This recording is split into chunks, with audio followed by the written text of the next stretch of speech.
बोल के मैं अपनी वाणी को विराम देता हूँ। सभी को जय जगन्नाथ।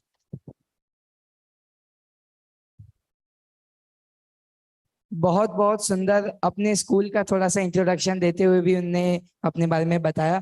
अब लास्ट में तन्मय भैया को मैं बुलाना चाहूंगा, जो कि बहुत ज्यादा एडवेंचरस से हैं और वो अपने बारे में बताएं।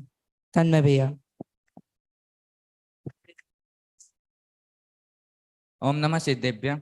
सम्मान्य मंच एवं सभा में उपस्थित सभी भव्य आत्माओं को मैं सादर जय जिनेन्द्र। जैसा कि भाई भव्य ने बताया कि आचार्य समंत्रबद्ध विद्या निकेतन के चतुर्वेद की विधाई का आयोजन किया गया है। इसमें इस पावन अवसर पर मैं मेरे कुछ अनुभव, कुछ ऐसी बातें जो आपको सुधारनी है और इन 2 साल में मैंने क्या क्या सीखा। सबसे पहले मैं यह बताता हूँ कि मैं किसकी प्रेरणा से आया हूँ। मैं मेरे ताऊजी की प्रेरणा से आया हूँ। उन्होंने मेरे यहाँ आने के लिए बहुत बहुत मदद करी है और यहाँ पढ़ने के बाद लग रहा है कि मैं शास्त्री करने के लिए पूरी तरह से तैयार हूँ। मेरा एक एडमिशन यहाँ 8वीं में नहीं 9वीं में हुआ था, अगस्त में। मैं जब मैं पहली बार हॉस्टल में आया था तब मेरा मन यहाँ नहीं लगता था, पर जब आदरणीय संजय जी भाई साहब जी के प्रवचन में बैठा था तब वहाँ बात सुनी थी कि यह सब मोह माया है। और आदरणीय अनुज जी भाई साहब, पीयूष जी भाई साहब और धर्मेंद्र जी भाई साहब ने भी बहुत समझाया था।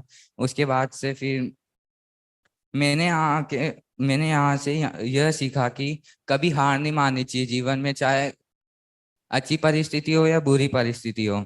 मैंने यहाँ आकर चर ढाला लघु जैन सिद्धांत प्रवेशिका, इष्टोपदेश, रत्नकरण सावकाचार, द्रव्य संग्रह, राम कहानी, समय सार जी की गाथा, तत्व ज्ञान पाठमाला और धर्म के 10 लक्षण। इतना जैन दर्शन अध्ययन करने के बाद मुझ में योग्यता है कि मैं शास्त्री करने के काबिल हूँ। और मैं 11वीं कक्षा का अध्ययन भी आचार्य दर्शन दिगंबर जैन सिद्धांत महाविद्यालय कोटा से ही करना चाहता हूँ। और मैं मेरे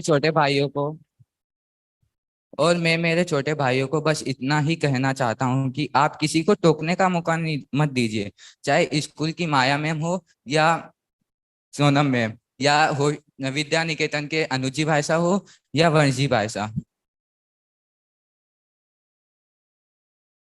वैसे तो कहने को तो बहुत कुछ है परंतु व्यक्त नहीं कर पा रहा हूँ। और लास्ट में मैं गुरुओं को लिए कहना चाहूंगा कि मुझको शिक्षा प्रदान करने के लिए आभारी हूँ। जय जिने।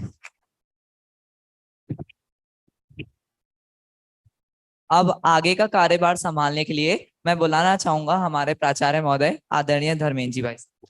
बहुत धन्यवाद।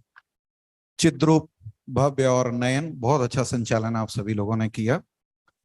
10वीं कक्षा के छात्र हैं, सभी की स्पीच में एक बात कॉमन थी, वो कोरोना और 1.5 साल।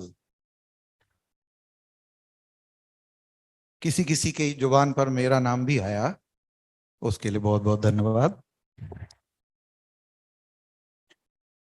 वास्तव में इन 1.5 वर्षों में हमने क्या खो दिया कोरोना में, ये बच्चों की स्पीच से पता चल रहा है।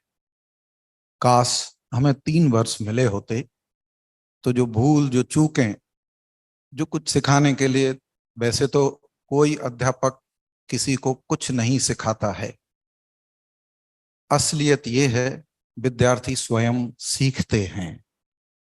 यदि अध्यापक विद्यार्थियों को सिखा सकता होता तो 30 के 30 विद्यार्थी एक जैसे सीखने चाहिए, लेकिन असलियत ऐसी नहीं है। वास्तविकता ये है विद्यार्थी स्वयं आपसे सीखता है। जरूरत आपको ऐसा बनने की है कि वो आपसे सीख जाए। इसका मतलब है कि अध्यापक को भी स्वयं सीखना पड़ता है और हम भी सीख ही रहे हैं और आगे भी सीखते रहेंगे। कुछ विद्यार्थी यहाँ जो बोल रहे थे उनमें से अंत में तन्मय आया, उसको हमारे संचालक ने एडवेंचरस कहा। इसके वास्तविक एडवेंचर का तो तुम्हें पता ही नहीं है। इनकी मम्मी को पता है या हम लोगों को पता है। हमें 24 घंटे का चौकीदार इसके पीछे बिठाना पड़ा कि देखो ये कमरे की खिड़की से कहीं निकल ना जाए। इसने जो लेटर और चिट्ठियां लिखी उनको देख करके तो हमारी आत्मा दहल गई और इनके पेरेंट्स को 3-4 चक्कर यहां लगाने पड़े।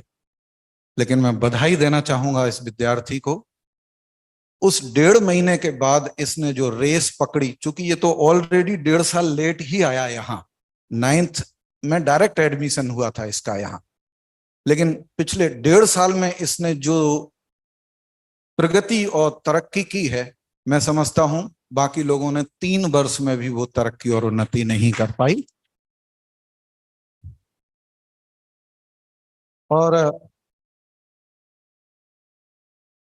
ये विद्यार्थी वास्तव में 10वीं की कक्षा के बाद में तो मैं क्या कहूं, कहाँ जाएंगे क्या करेंगे कुछ नहीं है, लेकिन भाई विदेह ने अपनी स्पीच में एक बात कही कि कहीं भी जाओ